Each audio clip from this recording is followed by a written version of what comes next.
my mistake. Hopefully you can hear me now. Great. Thank you very much. I was rushing because we have our house up for sale because we want to go back full-time RVing. And I just had somebody come to the house to buy some of my goods, and I was rushing. Hi, Mark. What's going on now? Welcome. Here I'm blabbing away and nobody can hear me. Oh, man, it happens to us all the time. You know what? If it wasn't, if things like that didn't happen, it wouldn't be interesting, right? Oh, I tell you, I love to pile off family in old RV, throw my hogs in there and roll around. So where are you from, Mark? Oh, it's the cops. It's the police. Really? Oh man, it's getting crazy around here. Watch our variety show. I gotta run. Okay, goodbye, Mark. Looks Please interesting. Adios. Okay, that was interesting. That was a spoof, obviously. He is gone. Probably a good idea. Anyway, you guys couldn't hear me before because I didn't have my speaker on, or my whatever you call it. Anyway, it's Caroline Cobell with RVing.com, and this blab is for talking everything about and related to RVing. And we talk about all kinds of things. It's a lot of the things that we do talk about are related to RVing in Canada, but it's not just specifically for Canadians. We have a lot of people from down in the United States. We have about 8 people on right now. So some of the things that we discuss are home-based requirements, cell phone coverage, snowbirding, working on the road, how to earn an income and support your RV lifestyle, budgeting for a full-time RV lifestyle, and different types of RVs. We talk about solo RVing, we talk about RV club membership, and anything else that any of the RVers want to discuss. So, you know, I don't have anyone on an open seat here today, and no one seems to be asking questions, but I just want to talk to all of you. And I just, last week, Rob Scribner from RV Travel Buddy came on, and it was really interesting talking with him. And I watched one of his listened to one of his radio broadcasts. Snowbirds flock down to Panama City, Florida every winter. Absolutely, you are right, Mark. They do. Where we live up in Canada, we have about a foot of snow in our yard, and that's why everybody heads down south. But I wanted to talk about the purpose of this blog, and it's for sharing information amongst other RVers. RVers are a friendly bunch, and they're usually they're pretty helpful. And if you have a question or need some information or need some answers, usually if you stop and talk to another RVer, if they know the answer, they'll help.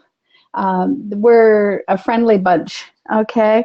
And this blab has been a huge learning curve for me because trying to figure it all out, but it's coming together. And I'm not an expert on everything related to RVing, but I do have a fair amount of information, and if I don't know the answer, I do my very best to find it, find the answer, and help you. Now, one of the things actually I talked about today, I did a video on traveling with pets. And, you know, quite often what we do is we throw the dog in the RV and a bag of food, make sure they got their water dish, and we don't concern ourselves all that much about safety. And we don't think about it, but we should, because you know, keeping our pets safe in the RV is important. And some of the things, I did a video actually, if you go to YouTube on my channel, I did a video today on traveling with your pets. But I just want to talk about it because there's really simple steps to ensure that it's stress-free for your dog or your cat or whoever you're traveling with. And you have to think about their safety. So it's easy for dogs to have an accident. Say if you're traveling down the road and you're going really, you have to slam on the brakes or stop suddenly. A dog or whatever pet you've got can slip or fall just as easily as a child that's that's not strapped down. And so it's much safer to have a pet in a secured crate or a pet carrier if you can. Crates didn't work for me. My dog was, oh God, when he was about 5 years old, he quit. Crates just didn't work for him. So because he kept scratching at the door, and it was actually almost worse than anything. So what I did instead of a crate is I put a harness on him and strapped him to the seatbelt, and that worked fine. He was happy and I was happy. There's also travel bowls available that'll sit in the carrier if you are lucky enough to have a pet that will stay in the carrier. So your dog or cat can have water at any time, and they don't spill when your RV is in motion. Now, I'm not talking about a fifth wheel or a travel trailer because you don't want to leave your pet there. You want them in your vehicle with you. But, excuse me, if you're in a motorhome or a van or something, this is what I'm talking about. So, another thing that we have to consider, what would happen if your pet got loose and you couldn't find it? And, you're searching all through the campgrounds and such. There's a few preventative measures that can make a difference between having him returned safely or not. Some animals are escape artists. And I had one that, honest to God, he escaped from everything, including the pound, because he escaped from my house, and then he got picked up by the pound, and he escaped from the pound, which is just about almost unheard of. He wasn't real popular, trust me. So have a collar. Make sure you have a tag on it that includes their name and contact information, because there's no point in having your home phone number on the tag if you're on the road. Your cell phone number or email would be the best solution. Put a tattoo or a microchip with your vet's information. Now, there's sometimes that pets need to be left in your RV while you're out for the day, and the RV can get really hot in the summer or cold in the winter if you're not hooked up and you don't have air conditioning. So some of the things that you have to make sure you have is fresh water. Make sure that there's proper ventilation and a controlled temperature in the unit so it doesn't fluctuate between hot and cold, and more comfortable for your pet. And another thing is, I absolutely hate it when dogs bark unnecessarily, and I'm sure most people are the same. And if you've ever been in a park where the people next door are away and their dogs bark the whole time that they're gone, so if your dog's a barker, it's probably a better idea not to leave him behind, okay? Don't leave the animal chained up or confined outside while you're away either. And if you are tethering them outdoors while you're there, make sure they can't get tangled up in anything or out of the way of anyone walking in the area. Make sure that they can get out of the sun or harsh weather, and make sure they have access to food and water, okay? It's all about pet etiquette too. And not everyone thinks your animal is as cute as you do, and not everyone likes to hear the barking or noise that some dogs can create if they're not properly checked. So when you're in the campground with your pet, make sure it's on leash all times. Make sure, oh yeah, one thing that's actually a huge pet peeve of me is the fact that people do not clean up after their animals. And unfortunately, that's part of being a pet owner's job, and no one else wants to step into your animal waste when they're out enjoying the outdoors or walking around the park. So if you're not careful, or we're not careful with our pets and cleaning up after ourselves, we're going to be refused into some of the campgrounds. And I see more and more campgrounds say that they're not pet friendly. They don't want pets in there. And I think that's part of the reason, because people don't seem to be respectful. Another thing is, if you're using the laundromat and you're washing the animal's bedding, make sure the tub is cleaned out thoroughly afterwards. There's nothing worse than placing clothes in the washer after they come out and they're covered with animal hair. I washed my clothes in a laundromat once, way down in the southern United States, right after another woman who was very sweet, but she owned a cat. And unfortunately, she wasn't aware of it. Or, well, she knew she owned a cat, but she didn't know there was cat hair covered inside the wash tub.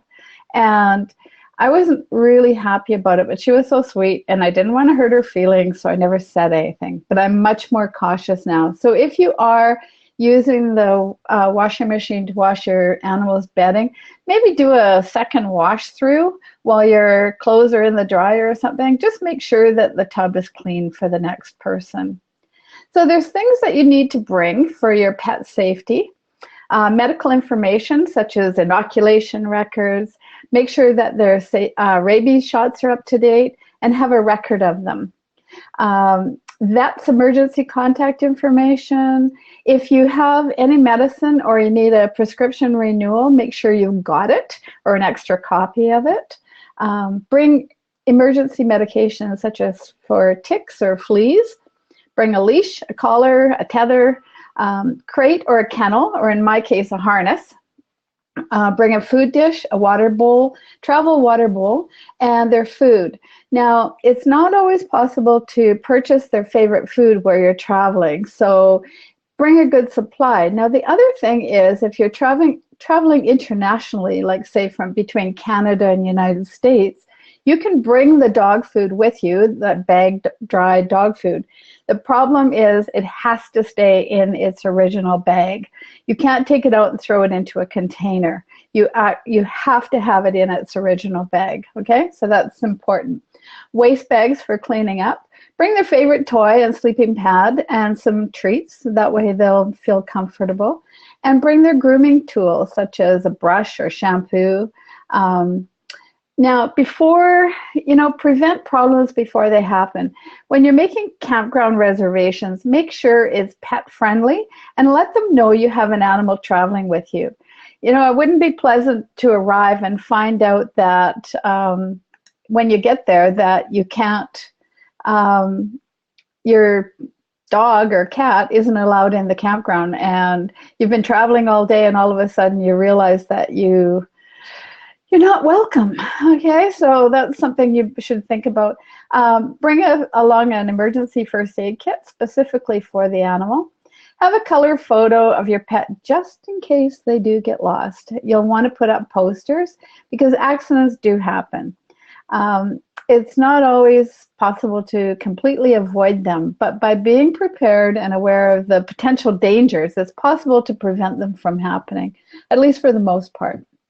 So a safe and healthy, happy pet makes traveling with your family pet that much easier. So really consider your pet safety. It's important for your pet's well-being and for the ease of your trip. Okay, so that's what I wanted to talk about this time about traveling with pets. Now, not everyone, I don't have anybody actually really talking to me today. You all seem to be lurking in the background, which is fine. But one of the things that I really love about RVing and RVers is the fact that they share, and they're willing to give information freely and to other RVers, and that's really special. I don't think there's a lot of groups that could say the same thing. You go online and you go to YouTube or you hit all the RV blogs and everything, and what they're all about sharing information. And trust me, they're not all making a pile of money off of their blogs or what they're doing. There's a few people that are making a few dollars here and there, but nobody can survive on the little bit of affiliate marketing commissions they make, or some of the money from the blog posts and that. They're doing it because they love the RV lifestyle, and they want to share, and they want to encourage other people into getting involved in it. So I think it's really, it doesn't matter whether you're full-timing, whether you're retired, whether you're a young family that want to get on the road, whether you can only RV, 2 weeks out of the year. It really doesn't matter. You just want to make it the best experience that you possibly can. And that's what it's all about. Whether you're RVing in the States or Canada or somewhere else, anywhere else in the world, just share information. That's what it's all about. Some of the methods that you can share and connect with other RVers, there's all kinds of blogs. One that I've gotten involved in the last little while is RV Village, and there's all these subgroups about, they're broken down into boondockers or working on the road, or talking about, there's Canadians or people going to Alaska, or just about absolutely any topic related to RVing is, they've broken down into groups. So rvvillage.com, I think it is. I'll just double check. I'm pretty sure that's what it is. I really recommend it. rvvillage.com. Yep. Yeah. Yeah, I think so. Oh, they've got some sponsored links on there. Yeah. Anyway, have a look at it. Another one I just met last week was Rob Scribner with RV Travel Buddy. He's got a radio broadcast. Looks like he's got a lot of great information. There's clubs out there that Escapees is one, and there's all kinds of subgroups of different interests, whether it's a writing group, whether it's radio, whether it's whittling, boondocking, anything that you can think of, photographers, working on the road, work campers. There's a subgroup, solo RVers, just about anything you can think of. So look at clubs like Escapees as one example, and connect with other RVers if you have any questions, because that's where you're going to learn. Believe me, we've all made mistakes, and we're willing to share the mistakes that we've made to help you prevent having to make those same mistakes, okay? Now, another thing that a lot of people are asking me questions about is solo RVing, and we did talk about it a couple of weeks ago, and there's all kinds of clubs and groups and such about solo RVing. The one thing that I have to say is, if you are traveling alone, or you're thinking about traveling alone, don't hesitate. There's thousands of people out there on the road by themselves, and I don't think it's all that hard to meet people. And use common sense in terms of safety, but just because you're by yourself doesn't mean that you should be forced into staying in one spot. I've traveled by myself, and to be very honest with you, when you're traveling by yourself, you actually have a tendency to meet more people. And I think that's just a fact. So don't stop yourself from RVing if you are traveling alone and you're concerned. If you go to my blog, roamingrv.com, there's a couple of blog posts on different clubs and how to meet people if you're traveling by yourself. A lot of people have said, oh yeah, but everybody in the campground is a couple, and they're not interested in meeting a single person on the road. And that's not true. There may be a lot of couples, but just because you're single doesn't mean that they don't want to meet you. If you have common interests, this isn't a dating service, okay? That's not what it's about. It's meeting people with the same interests that you have and connecting with them and sharing and getting to know them. And making the best of it. I really, really believe it's not about being traveling by yourself. It's about connecting with other RVers.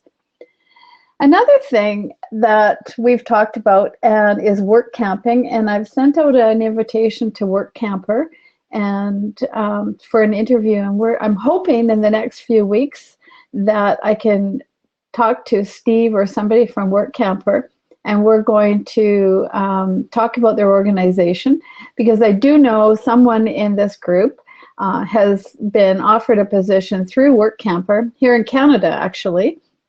So there's jobs in both Canada and United States, and I'm hoping that Work Camper will maybe give us a few tips if you're looking for jobs. Now, everybody thinks, or not everybody, but people think that if you're a full-time RVer and you're looking for a job or you're looking for work, it has to be RV related. It doesn't. Why does it have to be RV related? Unless that's what you want to do. If you want to be a camp host or work in a campground, that's fine. Nothing wrong with that at all. And there's thousands of people doing it. But you don't have to work in a campground just because you're an RVer. You can take on contract work. You could work from, your computer. You could work online. You could open your own business online. You could sell. You could get involved with selling on Amazon or eBay. You could be a consultant.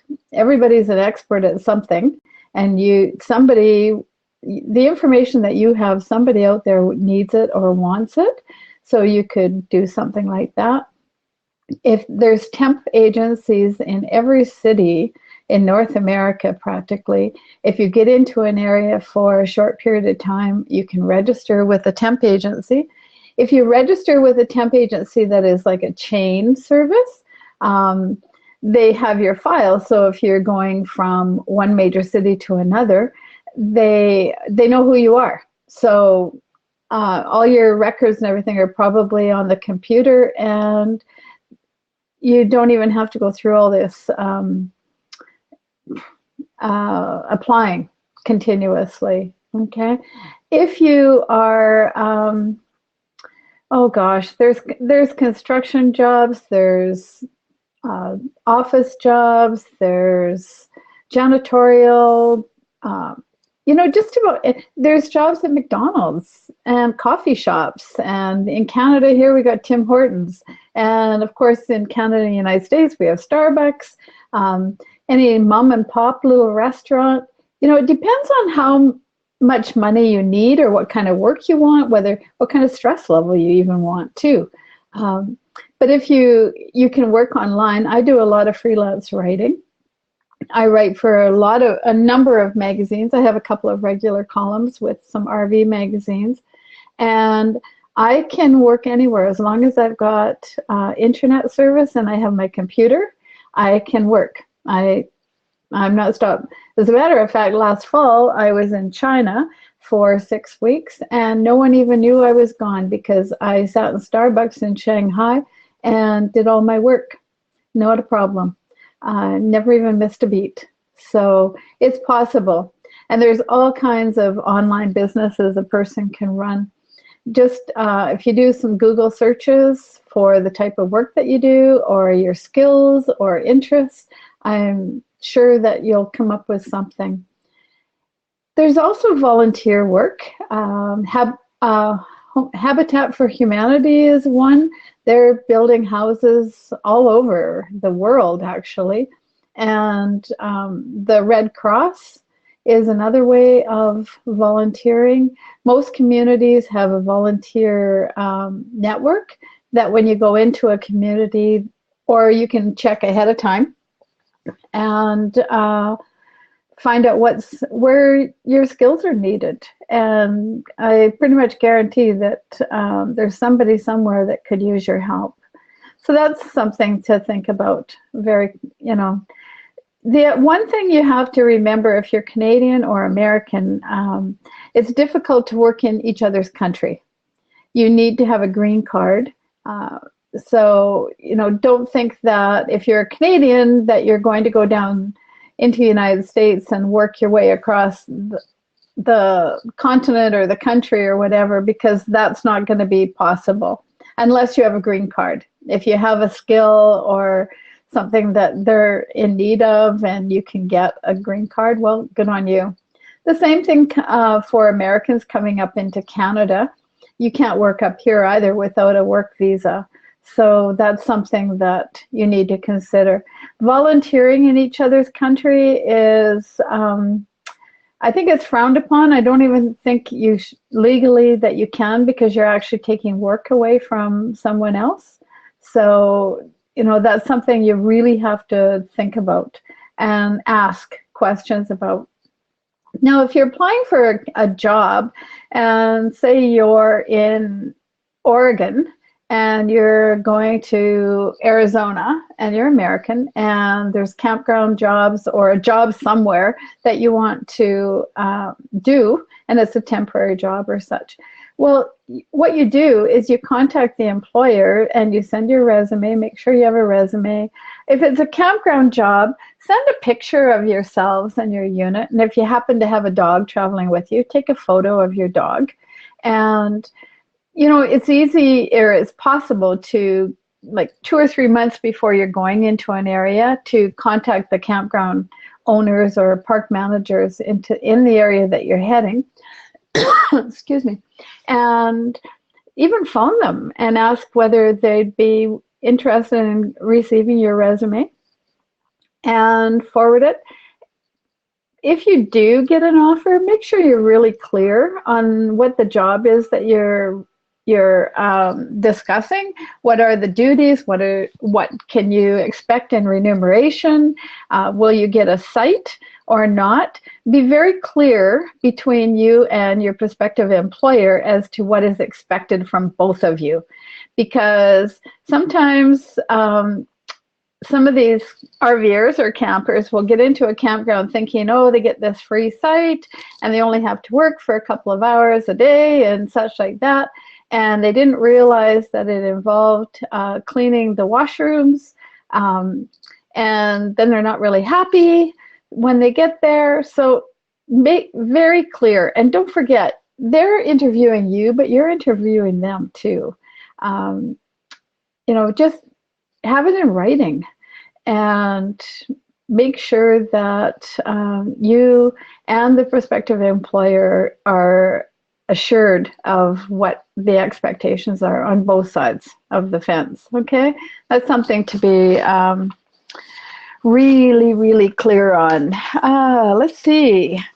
I'm hoping that in the future that we're going to, like I said earlier, I'm hoping to have an interview with somebody from Work Camper. Another one is there's an app out there for RVers and it's put out by Allstays, and I'm hoping to be able to interview them. There's also I think it's called Rover something, or Rover Pass. There's another website coming out on making reservations ahead of time online. It's called Rover Pass, and I think it's free for RVers to join, and you can make reservations online. And so I'm hoping to talk to them. I think the fellow's name is Ben, so I've sent an email to him, and with the hopes that he will take some time and talk to us. We also are setting up an interview with an insurance salesperson. This person is Canadian, and we want to discuss the ins and outs in travel insurance. And another aspect of it is talking about life insurance that's connected with your travel insurance, because most of us get travel insurance when we travel anywhere, and we just assume that first of all, excuse me, that we're not going to die while we're traveling. But if we happen to, or our traveling partner does, that it's taken care of. And that's not the case. You need to have life insurance with your travel insurance, and I'm not sure about United States, but here in Canada, it has to be affiliated with a funeral home.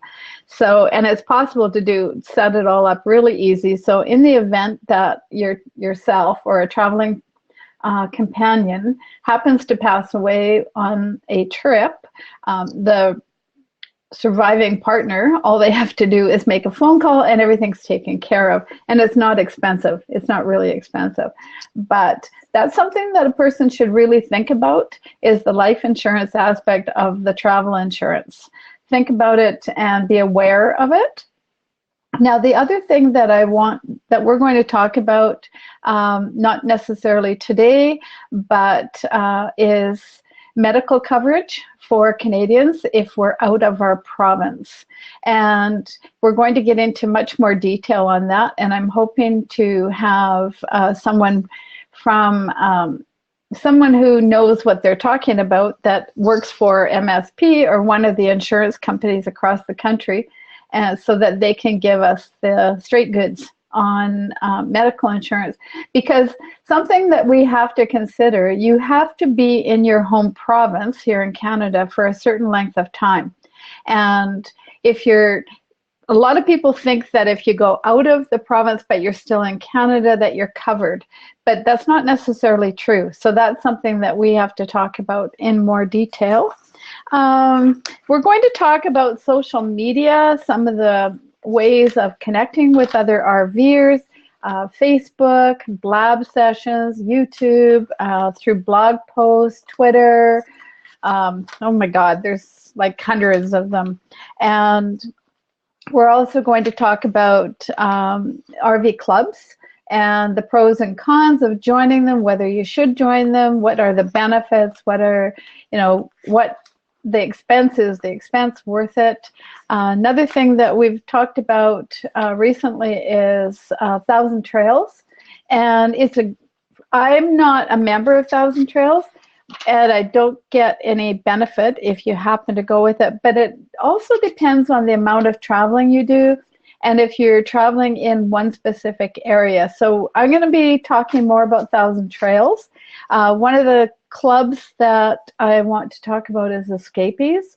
I'm a member of Escapees myself. I have been for years and years and years.